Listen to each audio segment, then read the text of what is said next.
Hi, we're Zoe, Yarisma, Brittany, and Jessica, and in this podcast, we're going to be covering the injustices that Indigenous women face in the United States.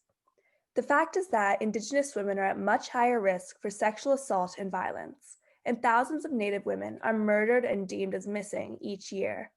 This connects directly to a lack of reproductive justice for Native women, which began historically and still presents itself in modern society. The IHS sterilizations of 1970 and the film No Mas Bebés cover these unjust sterilizations and treatments, and they connect to how these problems still deeply affect Native women. So the next step for us as a whole is to try and identify solutions to these problems and to try and reshape society in order to protect and care for Indigenous women and maintain their safety. And this ultimately boils down to ecological justice. First, I will cover the information regarding sexual abuses in Native society, followed by Jessica and Brittany discussing No Mas Bebés and the IHS sterilizations.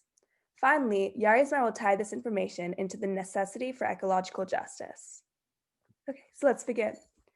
A main problem that we would like to address is the epidemic regarding sexual abuse against Indigenous women.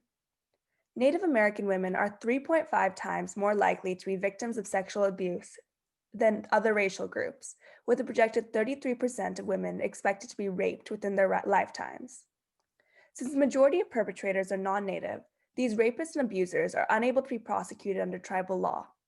It is hard to conduct communication between tribal governments, local governments, and the federal government, leading to very few prosecutions and no justice for these women. This is a major shortcoming, since Native American women are the only racial group to be targets of sexual violence not primarily by their own race. Racism and hypersexualization of Native women is extremely prevalent, and non-Native men, knowing that they most likely would not face any consequences for the rape and abuse of Native women, especially contributes to these hate crimes. Movies and TV shows overly sexualize Indigenous women and make their traditional dress sexual in order to sell costumes and make profits. Native American women are thus left incredibly vulnerable to attack and violence. This connects to MMIW, an acronym that stands for Murdered and Missing Indigenous Women. Native women are murdered at a rate 10 times higher than non-Native women, and this is the third most prevalent cause of death for Native women. In 2016 alone, 5,700 Native women were murdered or reporting missing, with 84% of all Indigenous women admitting to being victims of violence and 50% being victims of sexual abuses. This abhorrent statistic has resulted in the No More Stolen Sisters movement, which has partially been spearheaded by the Native Women Wilderness Foundation. These foundations seek to gain awareness for the harm that is presented towards Native women and the pain that these communities feel, since they are being harmed and murdered for solely existing. These rates are atrocious and are ultimately connected to the lack of contraceptive or abortion access for Native women. To sum it up, Native American women are not guaranteed the same contraceptive or bodily resources that are guaranteed to non-Native women. Roe v. Wade made abortion legal throughout the country in 1973, but this was never absolute or unlimited, especially not for Indigenous women. A major problem is the fact that the Hyde Amendment bans federal money to be allocated towards abortion services throughout the country. But since Native American women receive healthcare through the Indian Health Service, or IHS, they are effectively barred from having abortions. Regardless of whether they are victims of rape or incest, or if the mother's lives were at risk, Native American women were forced to have children that often serve as reminders of their pain and traumatic experiences, which harms families and bars prosperity. This trauma continues generationally, and even aside from abortion, Native American women were unable to access forms of birth control or contraceptives. IHS didn't provide birth control or Plan B for Native women until 2015, when it was easily accessible for most women throughout the country much earlier. Pharmacies used by IHS continue to discriminate against Native American women and their access to contraceptives, and women in poorer areas are especially at risk since they have no other means of accessibility. This leads to women falling victim to coercion to sterilization, and they are given no other choice to avoid unwanted pregnancy. So here's my question. Do you all believe that this is a problem with individual bad people harming Native women, or society allowing these crimes to be committed? I think it definitely has to do with both because there is clearly like bad individuals who like have horrible intentions, but the fact of the matter is that society just keeps allowing it to happen. And there's also just a lack of injustice for these women because it shouldn't be a statistic to have like the highest like sexual assault cases for Indigenous women in a particular area. But the fact of the matter is that that exists. I definitely agree that it's both because there obviously has to be a bad person to commit the crime, but also it's society allowing a lot of these people to just be let free despite them doing these crimes. And it has a lot to do with privilege, whether that's white privilege or anything. People that have a lot of money often get away with these crimes. So I think it's both. I as well think that it's definitely both because like Brittany said, like there's always like bad in people and people have really bad intentions, especially like when it comes to people of color or just minorities in general. So allowing a society to like actually like justify something like this by letting people get away with doing all these tremendous horrifying things to women or not only women like just people in general isn't acceptable. Those are incredible points. I especially like the point about privilege because it identifies how many ways that this privilege is manifested. Because even throughout Native societies, the poorer Native people are affected at much higher rates since they have no other option but to rely on IHS. And so this manifests into the ways that white privilege, gender privilege, socioeconomic privilege, all of these privileges are even prevalent throughout societies of people of color. But I think that although, of course, it is a mixture of both bad people and society, the focus needs to be taken away from, oh, it's just a few individual bad people harming these Native women, to society is allowing these bad people to get away with these crimes. The nature of this country's legislation has intrinsically harmed Native women, putting them in harm's way for solely existing. There needs to be structural reshaping and greater awareness brought to this issue, since the dehumanization of Native people is an inhumane and vicious problem facing the world. We need to fight and stand up for the people whose voices are being silenced and work to amplify their voices and allow them to be heard. So next, Jessica is going to touch on No Mas Bebés, which is a film discussing sterilizations. So the late 1960s, early 1970s became really tragic without even many people's acknowledgement.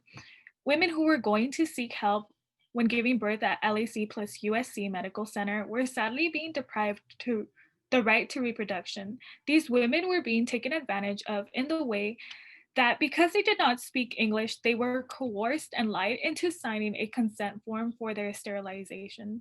Yes, it sounds crazy how someone can possibly do this to someone else without their true acknowledgement.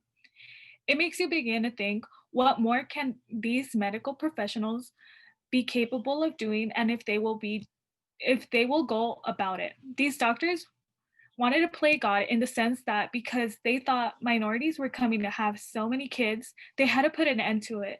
This reproductive injustice causes women to live with sadness for the rest of their lives. All their hopes and plans for a family have been denied. There was this woman in the film, No Mas Bebés, named Maria Figuera, who was sterilized at the age of 24. This sterilization ruined her life and marriage.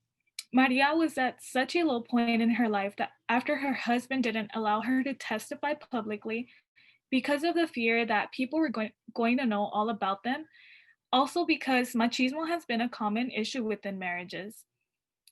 She went on and told the story about how one day she just woke up, not being able to handle her emotions, feeling frustrated by everything that had been going on.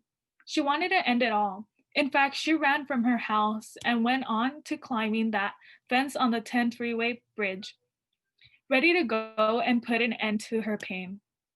A man approached her and made her think about her life and kids. If it weren't for him, she wouldn't live to tell her story today. Her story really broke my heart. You can sense all the pain and regret within her voice as she tells her story. It's truly devastating to find out that because of these reproductive injustices, people actually become suicidal. Did these doctors really have no remorse for doing this? Do you all want to share your thoughts on this question?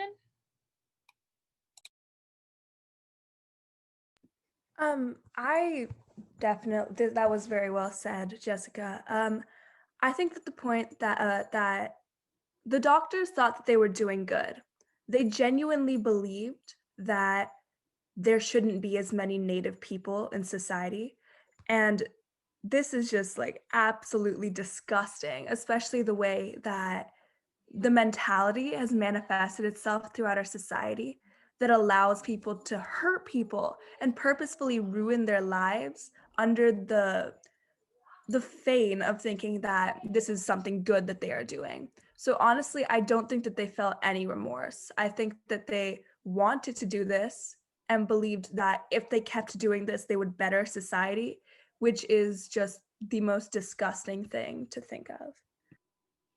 I agree with Zoe because I think it really goes to show like the power that like prejudice and like oppression holds, because it went to like the point of like causing physical bodily harm to another person that they don't even know. So it's just so crazy to think about. What do you think, Brittany? I definitely think that they don't feel remorse, and I think a lot of it has to do with what Zoe said, that they genuinely think that they're doing good in the name of science when they're really just harming people, and it's people that are innocent. But because they've been wrapped up in the idea of science, and because of science, they're doing something that's good in their minds, they don't feel remorse. And it's unfortunate, but it's probably how they end up thinking. Definitely. I think you all made some very, very valid points. My take on this is that I think the same. There is no remorse present at the time because like they still went on and did it, you know? If they felt some sort of remorse, then they would have put an end to it or done something about it if they actually knew that this was occurring, especially at their hospital. And then also, especially because they thought they were doing everyone a favor by doing something so tragic, it shows how heartless people can be when it is not about them. So now that I think about it, if it weren't for Dr. Bernard Rosenfeld, who brought up this case and contributed all medical information, these women possibly would have never found out about their sterilization or wouldn't have found the peace they were looking for after being torn apart in an emotional aspect. I know I would personally feel destroyed if anything like this were to occur to me. Honestly, what woman wouldn't? In fact, if you generalize this, no one likes to be deprived of something that is ultimately their decision. If you come and think about it, these women mourned lives they were no longer able to produce. A lot mourned in secret. Their children didn't come and find out about the issue until their mothers were filmed. They lived with the constant shame of not being able to reproduce and expand their family. In many cases, because of machismo, marriages because of machismo within marriages, these women who were sterilized would be seen as mujeres de la calle, meaning they were women from the streets. This machismo mindset allowed people to think that because they were sterilized, they had this so called liberty or privilege to have affairs and not get pregnant. You may ask yourself, why didn't these women's husbands understand the situation? Just as anything else, if you're not open minded about stuff, then you won't come to believe many things. Many of these women didn't tell their husband at all, even after they themselves found out about sterilization, because they feared a bad reaction.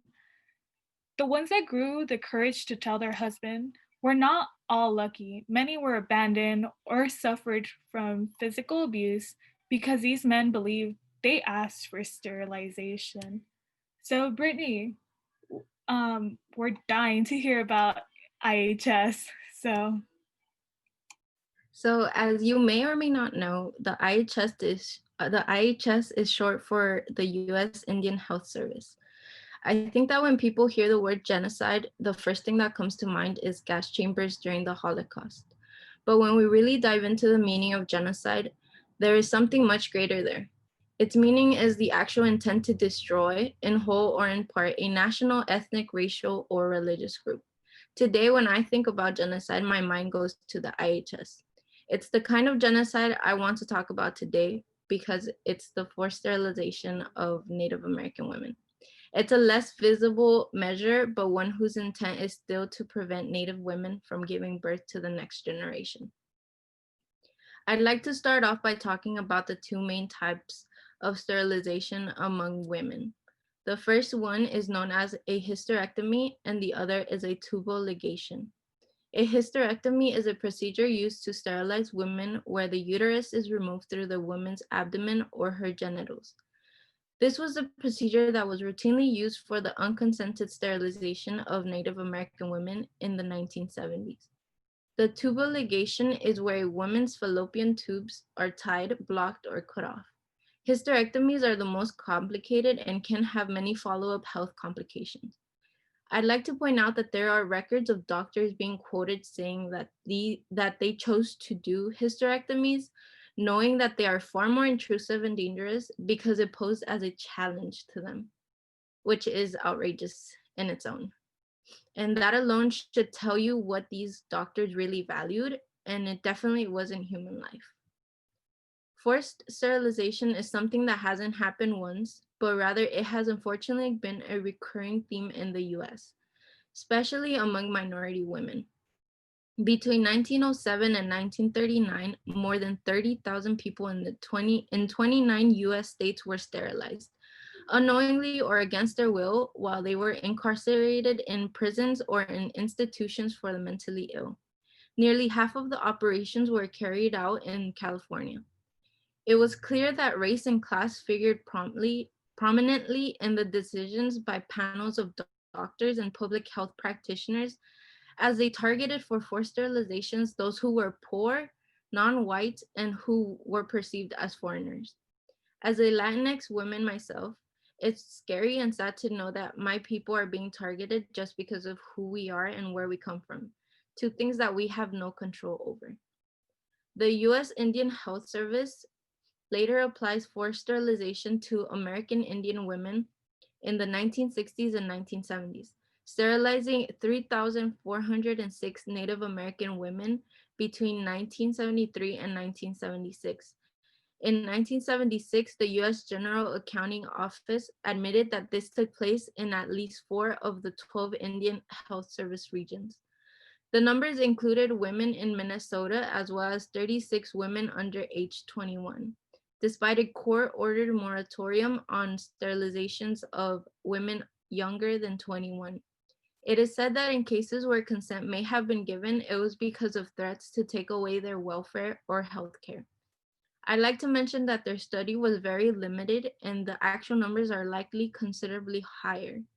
These women were being threatened and taken advantage of because of the systematic prejudice this country has laid its foundation over. 2 years later, in 1974, a study by Dr. Connie Pinkerton Urey, a Choctaw Cherokee physician, found that at least 1 in 4 American Indian women had been sterilized without consent.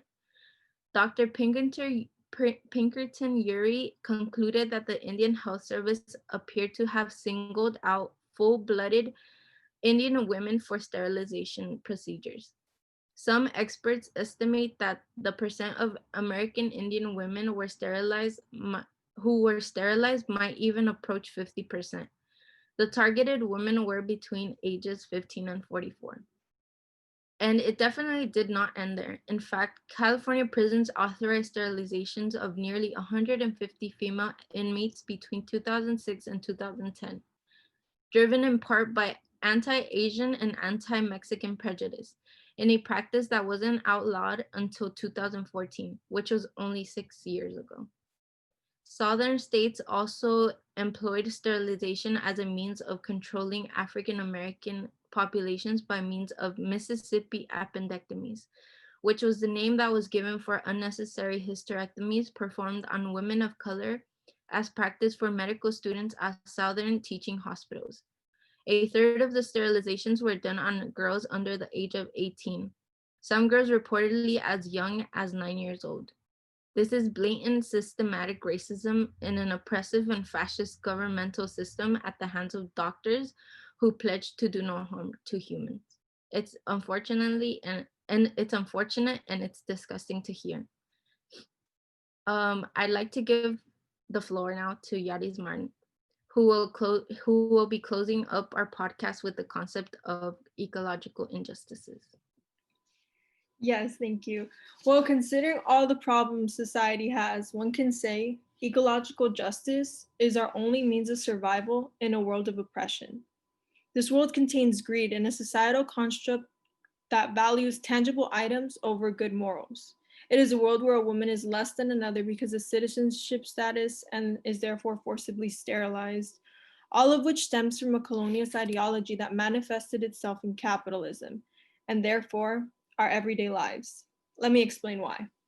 Our society instilled the idea that if a person works hard enough, they will make a lot of money and should strive to live in luxury, as opposed to a lifestyle where everyone lives in comfort and does not live to serve other people. According to our current society, that is ultimately unobtainable because not enough research has been done to prove otherwise. This is not to say that communism is necessarily the answer, but it is that as a whole, we are blinded by the ideas of what life could look like for everyone. A world where your job does not take a third of your day for at least 5 days out of the week. It is a colonialist idea that money should be something we strive to obtain and essentially hoard because there are a myriad amount of benefits that result from it. We do not see past our own yearning for success and being a part of the wealthy and controlling 1%. Healthcare is not considered expensive for those who have government power and financial stability, as vacations are doable and higher education is not a problem. This is a reason why the rich get richer. Meanwhile, the poor typically remain stagnant as higher education is too expensive and the probability of making it out of poverty and financial burdens is lower. Our views on our human right to live are blurred. The privileged people see the injustice to get ahead of the underprivileged, which is a reason why it hasn't been addressed. They simply have the means for control because money gains control in the world we live in, the American world, after 1492 at least. But how could we break the cycle when the education system is under the control of people who want to maintain a good image of what being American is? Ask yourself how many powerful Black figures you have been taught about in school. Now compare it to the number of white people you have learned about. How about Latinx? How about Samoan? Hawaiian background, Jewish, Middle Eastern, Indigenous? What do you guys have to say about that? That is so true. I can hardly even think of a handful of people who were non-white that we learned about in school, while even the people who were white that we learned about were not even good people. We learned about Christopher Columbus for weeks and weeks when all he did was murder, rape, and pillage people and their villages. And why did we have to spend so much time learning about that instead of Native leaders, instead of Samoan leaders, instead of Latinx leaders? We need to learn more about the country and the world as a whole instead of just focusing on what people want to glorify in order to justify their own horrific ideals. Yeah, I completely agree. And I think our presidents, our history with presidents is one example how we barely got a Black president only a few years ago. And he was the first one in centuries that this country and its system has been established. And it's really sad because before him, many African American people did not believe that they could get up there and that they could get to that status, and now they do. And I think that when people of color are mentioned in history, it's negatively and it's not positively the way Christopher Columbus, like Zoe mentioned, was so glorified. And when we hear about people of color, they're not glorified. It's the complete opposite, and it's usually something negative. I agree with what Brittany and Zoe had to say. I definitely can't think of many Black figures or any like people of color that we have been taught about a lot, in history. Mainly it's white people, like Brittany said, she brought up the presidents and how we're what, on our 45th president, and out of the 45, only one is African American. That broke history. It really did.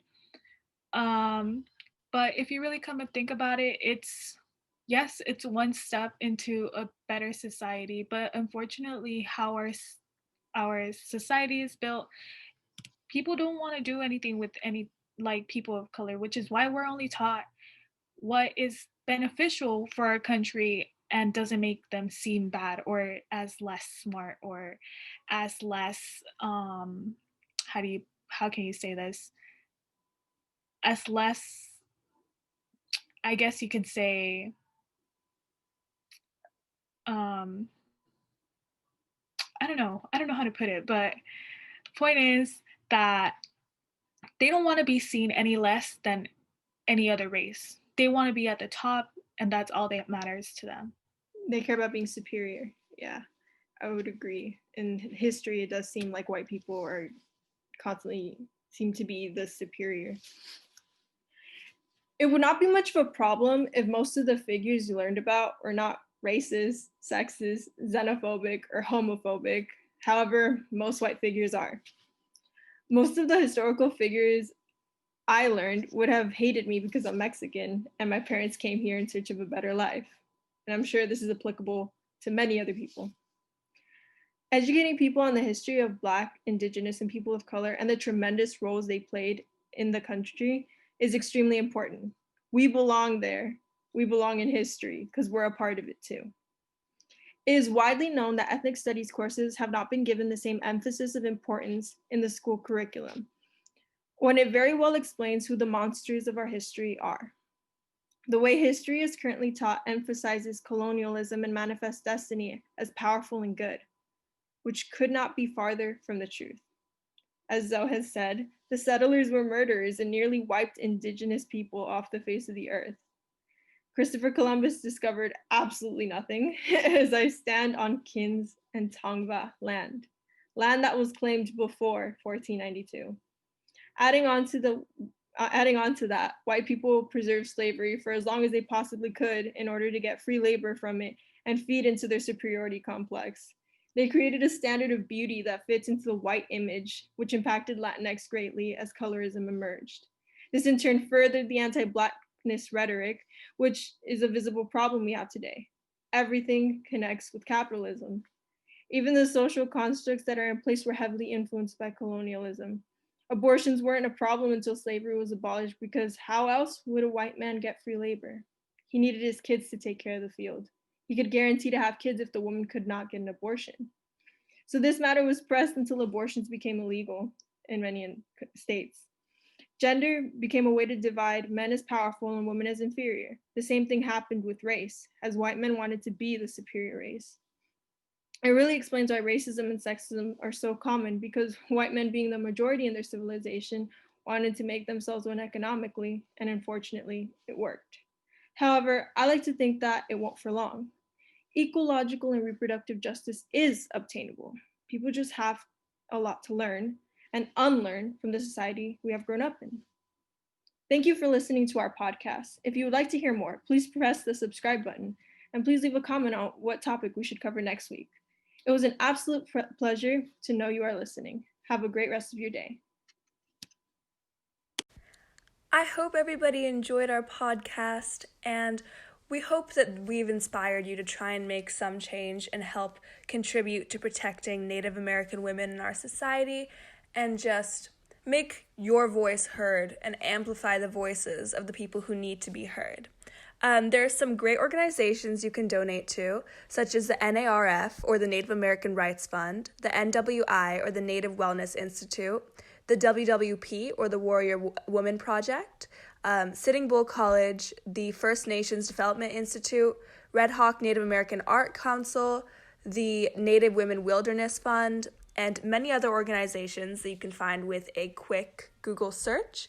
There are also other ways you can contribute, such as by buying jewelry or art or any goods from Native-owned stores or Native-owned businesses, or just contributing in any way you see possible, whether it's posting on social media or amplifying the voices of other Native American women on social media to try and make any stride in helping Native American women as a whole. Thank you.